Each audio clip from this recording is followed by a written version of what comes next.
Hi friends, welcome back to my channel Maha Garden. இன்றைக்கி நம்ம பார்க்க போகிறது சாம்பார் சாதம் எப்படி குழைவாக வைக்கிறதுன்ட்டு. நான் ஏற்கனவே போட்டிருக்கேன். இது இன்னொரு மெத்தடு.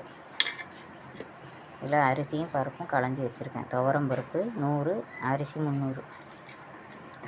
இதில் காய்கறி எல்லா காயும், பூசணிக்காய், கத்திரிக்காய், வெண்டைக்காய் போடக்கூடாது, உருளைக்கிழங்கு, கத்திரிக்காய், பீன்ஸ் எல்லாம் போட்டிருக்கு. வேக வச்சுருக்காங்க ஃப்ரெண்ட்ஸ். காயையும் அரிசி பருப்பையும் தண்ணி அளந்து விட்டு வேக வச்சு முதல்ல எடுத்துக்கணும். மஞ்சப்பொடி, உப்பு போட்டாச்சு.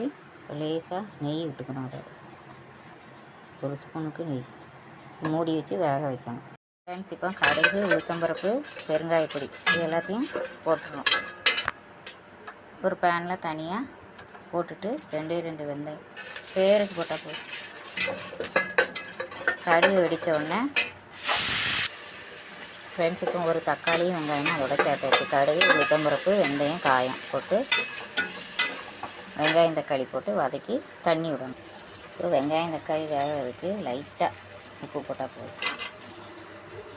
புளி ஒரு உருண்டை கரைச்சி வச்சுருக்கேன் ஃப்ரெண்ட்ஸ். இப்போ புளி தண்ணி விட்டாச்சு.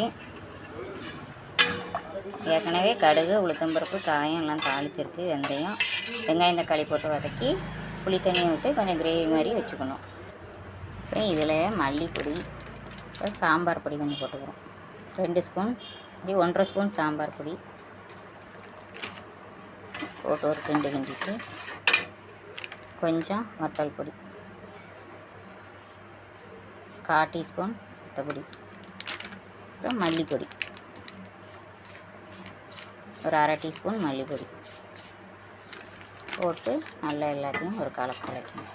ஒரு கொதி வரும் ஃப்ரெண்ட்ஸ். இந்த கிரேவியோட சாதம், பருப்பு, அரிசி, அதே மாதிரி காய்கறிலாம் வேக வச்சுருக்கோம்ல, அதை எடுத்து இதோட சேர்த்து ஒரு கிண்டிக்கிறோம். நல்லா எல்லாத்தையும் போட்டுட்டு காமிக்கும் ஃப்ரெண்ட்ஸ். இப்போ சாதம் கிண்டியாச்சு. சுவையான சாம்பார் சாதம் ரெடி. எப்படி கிரேவியாக இருக்குது பாருங்கள், நல்லா குழைவாக இருக்குது. Okay, thank you.